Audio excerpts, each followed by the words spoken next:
I want to make sure everyone, you can hear me okay, can't you? I can hear you perfectly. Okay, Can all you right. hear me? I hear you just fine. Are we good? I Crystal clear? am joined by the very beautiful Mayra Gomez. Ooh, I like that Okay, okay, accent. How's it it's going? going well.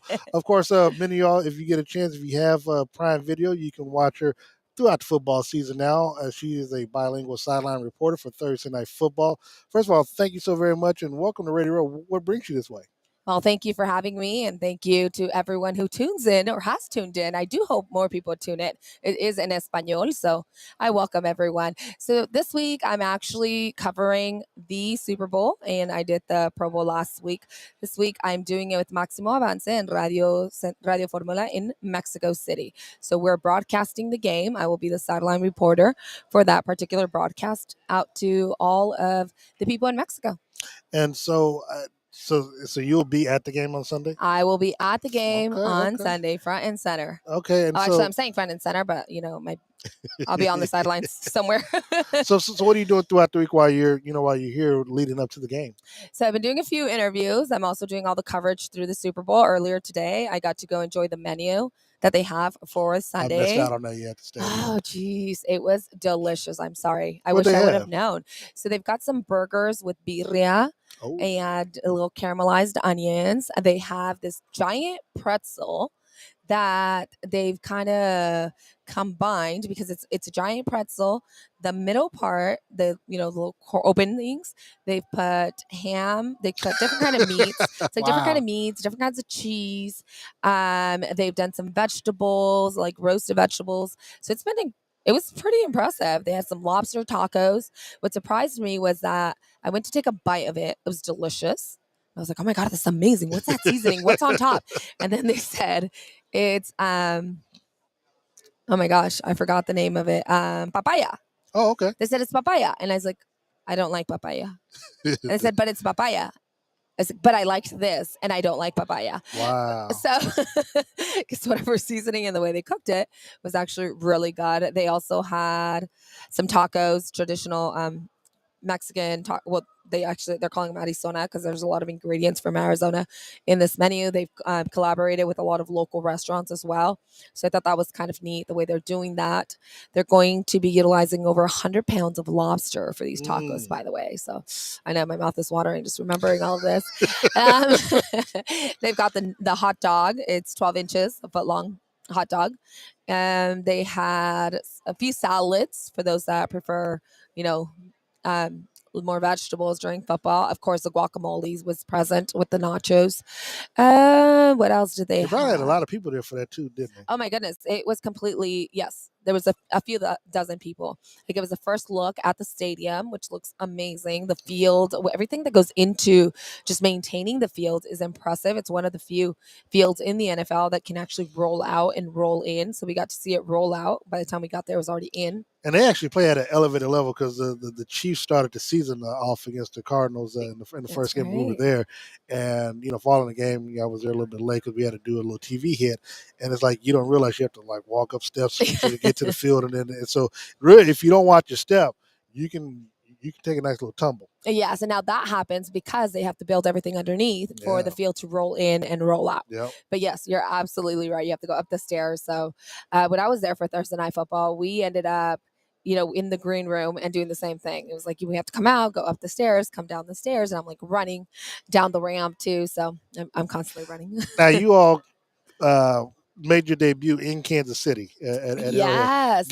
Give me your experience of coming to Arrowhead Stadium and being there for Thursday Night Football. It was unbelievable. And I do thank you for the fire stick y'all had for us in the press box too. I had a couple of them. The fan base was impressive. I mean, you all have such a dedicated fan base. From the moment we arrived, there was already hundreds of people there. I mean, the players came out to warm up. Most of them were already in the stadium, which to me was surprising. Yeah. So most people are all tailgating and everything. I didn't have an opportunity to look at to go to your tailgate, but the fans already inside the stadium chanting for the players when they're just coming in to warm up. That's pretty impressive. And just throughout the entire game, it seemed like you were all active. Yeah. It didn't matter what minute it was. Plus, that game was pretty intense. It was. I mean, that game had us. That pick six. That pick six from what? No, not the pick. Well, pick 6 too, but also The touchdown that Patrick Mahomes threw to Jalen Watson. Yes, and the interception. Yeah. Oh my gosh. Yes, just thinking back to it was exciting. Yeah, but that game, I mean, it was unbelievable. The staff there was very friendly. And I like to point out when staff is friendly because they're not all friendly. Facts. Yes, exactly. But they were very friendly and very welcoming. I had an opportunity to talk to some of the cheerleaders, which I actually saw at media night too. They were exciting. So yeah, no, you have a pretty good fan base. I mean, and the team. You knew then. It helps. You knew then. Yeah, Mahomes, Kelsey. How is Kelsey open all the time? I mean, it's just like someone just needs to like wrap themselves around him. We're talking about Travis Kelsey, not Jason. We're trying to keep that in wraps at least for one more game. We'll try to figure that out after the game, after they win. But look, now you also cover the San Francisco 49ers as well. That's right. Yeah. I'm the color analyst for the San Francisco 49ers. So you've seen, these games up close. You saw when Kansas City, when I was at the game, when they traveled to San Francisco, and at that time, the 49ers had the number one ranked defense. The Chiefs put up, I think, 44 points in that. Not that I know the most points to that defense. Yes, but then also you were at the game last week, 49ers against the Eagles. Give me your thought process on this matchup. You've seen both teams play the 49ers this season and beat them. I don't want to really say at their best because Purdy, was injured in the first drive for them, and the Chiefs. You all just got acquired. It was two different scenarios. Yeah. It was two different. Yes, exactly. Because Christian McCaffrey actually didn't come in. No, he was. It was his first game. He debuted against the Kansas City Chiefs, but then it was the following week where there was like a whole restart to them, and then the Chiefs basically turned on and off the switch for the San Francisco 49ers. So thank you for that. But the offense for the Chiefs is impressive. It just unbelievable. I said it earlier. Mahomes. I see Mahomes. He's in pain. He is in pain. I don't care what anyone says. I don't care how, what a poker face he has. He's in pain. Yeah. I suffered from an ankle injury. I had high ankle sprains time after time. So he's in pain. And the fact that he goes out there, he still makes the plays. I mean, we saw him last week against the Bengals running for that first and down. Those kinds of things is just, they're marvelous. They're impressive. Then we go on to when we talk about the Philadelphia Eagles and the matchup against the San Francisco 49ers. Unfortunately, it was heartbreaking. Yeah.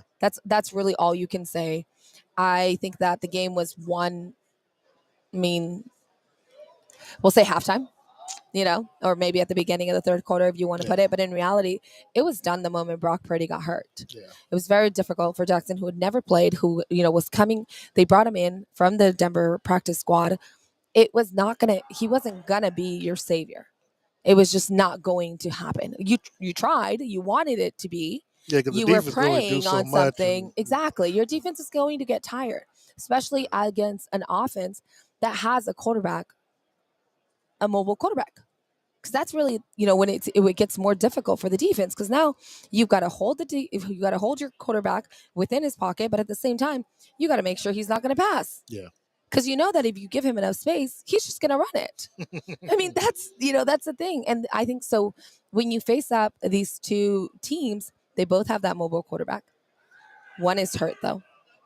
Well, no, they're both hurt because the question is how much is his shoulder exactly at 100%. So. Exactly. So it's going to be interesting to see that matchup. But in reality, the defense for the Philadelphia Eagles, there was something that I was listening to BA. Brendan Ayuk a few days ago, and he's talking about how that secondary can be a little weak for the Eagles. We weren't really able to see that because it wasn't needed. Right.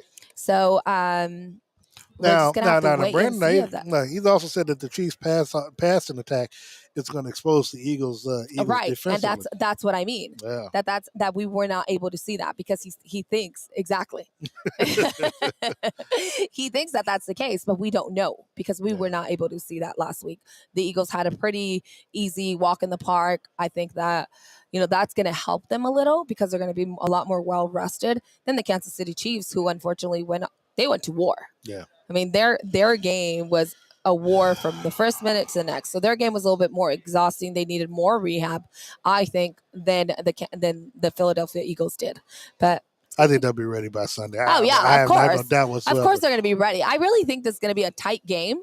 think it's going to be a very tight game. I think it's going to be the last play that's going to decide who the winner is. That's I can't see it any other way because both of these defenses are great.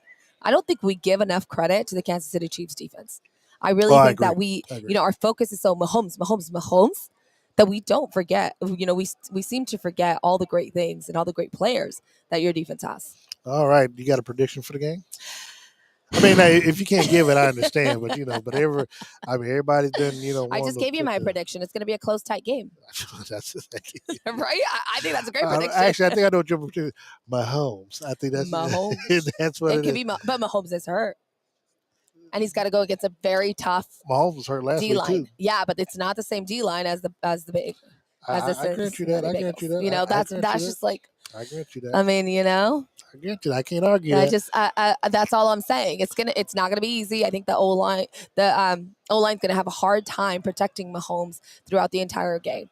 So it's gonna get interesting. There's gonna be those tackles. I think that's where it's gonna be tough. Where can people find you at on social media? So you can find me on social media. I do have a TikTok. Apparently, I was told I need to be more active on my TikTok. So go follow my TikTok too. But you're not gonna get a lot of content there. Go to my Instagram and my Twitter, Mayra L. Gomez. That's where I'm at, and on Facebook as well. All right, you heard her, Mayra Gomez, sideline bilingual reporter for Prime Video Thursday Night Football. Make sure you tune in, subscribe. I subscribe because y'all provided us. That's right. A fire Hit us surprise. So go like and follow. I mean, it don't cost anything. Nah, well, now look, we like and follow. We expect to like to follow back. See, that's the whole thing. Okay, you follow me, I follow you back. Okay. We're doing it right now. We're doing it on air. All right, let's do this. Well, you don't have to do it on air. But look, I want to thank you so much for thank you so much for joining us, and we'll be back after this timeout.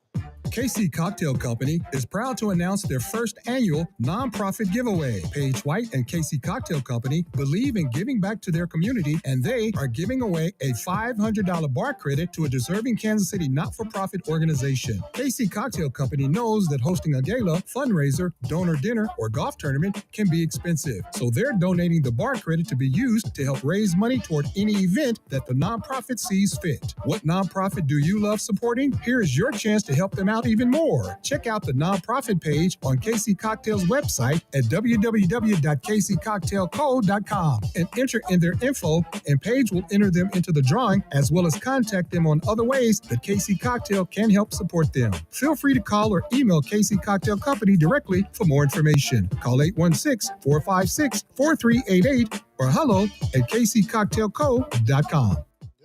All right, and before we get out of here, got to say hello to my beautiful mama, Nina Howard. Now you can rest for the day because I'm not going to give you a shout out every time I interview with somebody. I'm here working. Love you. Might have said hello.